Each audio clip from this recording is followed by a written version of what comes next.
Right. So back to the beginning of this question was more the holiday season. So for the consumer, I'm not sure exactly if consumers are going to feel.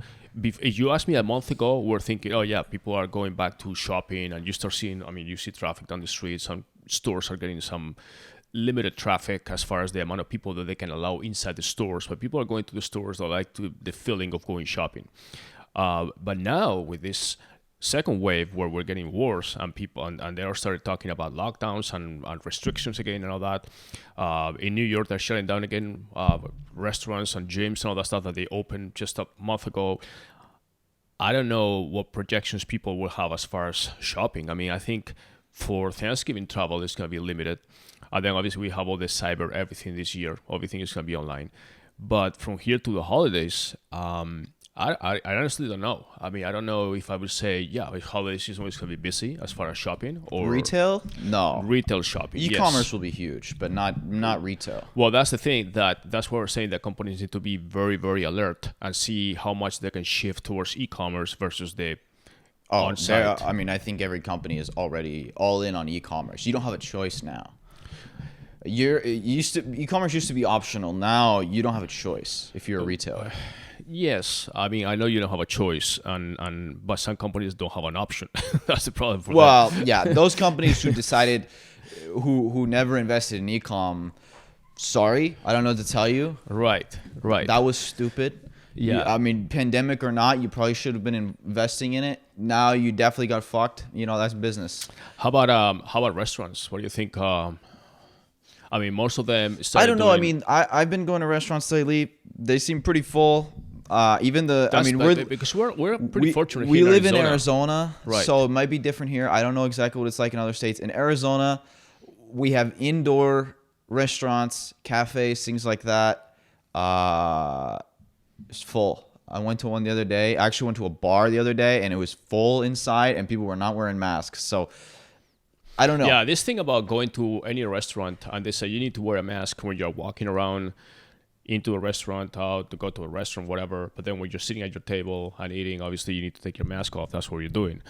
And right. The whole norm, the whole rule is so fucking stupid. But the social distancing and limiting stuff, I'm not sure if they were violating or if the state just doesn't care in Arizona because, I mean, people were shoulder to shoulder in there and right. not wearing masks. Basically. In theory, if you have a drink, you don't have to wear a mask, basically. Right. In theory, when you're in a group with either family or nucleus with friends or something, you basically can forgo the social distancing with your buddies. But between your group and somebody else's group, there's got to be social distance.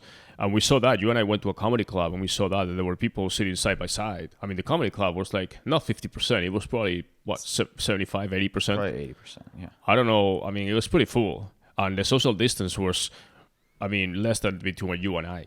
Between strangers. I mean, we were sitting with, you had a person like an empty seat and another person next to you. And then by the time you lean back or forward, you were basically next to that. And then and that's with the distance. There were other groups that were groups of people, friends or families or whatever, that they were side by side. I mean, there was like a bunch of 10, 12 people that were like just next to each other. So, and this is an enclosed place, dark at night, comedy club, whatever. So, I mean, it's just, they put the sign on the door, they feel good, they comply with the law, and then it's like, fuck it. They leave it up to the consumer to decide whether they want to go out or not. You go out, it's like, okay, go out at your own risk. You want to stay home, stay home. That's fine. And that's the way it should be. I mean, people should have the right to decide what to do, So, there's two sides to the argument. Yeah, I know. There's that side, and then the other side is, it's you going out isn't just affecting you. Even if you want to take the risk, you're obviously risking spreading it to other people. Again, we both agree that the testing, I'll be perfectly fine. I just think it's mass testing. I mean, that's really the answer. Yes. So you want to go to a crowded bar, you get tested before you go in. If you're positive, sorry, you can't go in. Right. It's very simple. Any public location. I mean, you go there and you do a test. I mean, listen, the NBA did their famous bubble and they got a lot of praise for it, and it worked. They didn't have in how many weeks were they there? 6 or 8 weeks or whatever. With, 1,000+ people on that campus going in and out, and it worked. Not a single case in the whole 8 weeks or however long it was. And don't you think and now? You know how they did it? They tested every day. Everybody got a daily test, and that was it. And you get a daily test. And that's all it takes. And we're seeing now how some sporting events are starting to allow spectators to attend. Football, professional football is one of the. You see some stadiums where they have a certain audience. Texas, I mean, they don't give a fuck. Yeah, Texas is very open. Arizona had like a few people, 4,000 or 5,000 people, I think, at the stadium last weekend. College is incredible. I don't understand that. Yeah, I've seen some college games. Notre I Dame? think University of Texas. I saw a game and it was like the stadium was full. Like, Yeah, they but what didn't- happened last they didn't weekend care. with the Notre Dame game? Was it that one? Where all Yeah, the yeah, fans running yeah. to Because the they won and they stormed the field or something. What the fuck was that? And then what happened with the Biden celebrations when he of course. gave the speech? Of I mean, course. are we having? Nobody's saying that now. Nobody's saying that. Oh, we're having 120,000 cases. Well, how many of those came from all these multi-city celebrations where people gathering together and celebrating? I'm all for celebrating, and if they want to go out and celebrate, more power to them. But at the same time, it's like, guys, don't be hypocritical. I mean, we were saying that before when Bush was, when Trump was having some rallies or whatever, and now that is for Biden, all of a sudden it's like, oh, that's so nice. Look at those people. It's like, what the fuck? It's just, I mean, it's a lot of. That's what I'm saying. That everything is so political that I like to separate the pure. Scientific part from the political part, and then say, okay, yeah, we have a pandemic that is going on. We kind of know more now, obviously, that we did 8 months ago. So let's just have more testing. We have more testing that is more widespread. Instead of spending money, It's very simple. Listen, paying there people. are more cases now because people are going back out again, Right. and obviously we're testing a lot. Exactly. But at the same time, treatments are much better. So the death rate is much lower than it was back in May. So Way, even though way we have lower. way more cases, we actually have fewer deaths than back in May.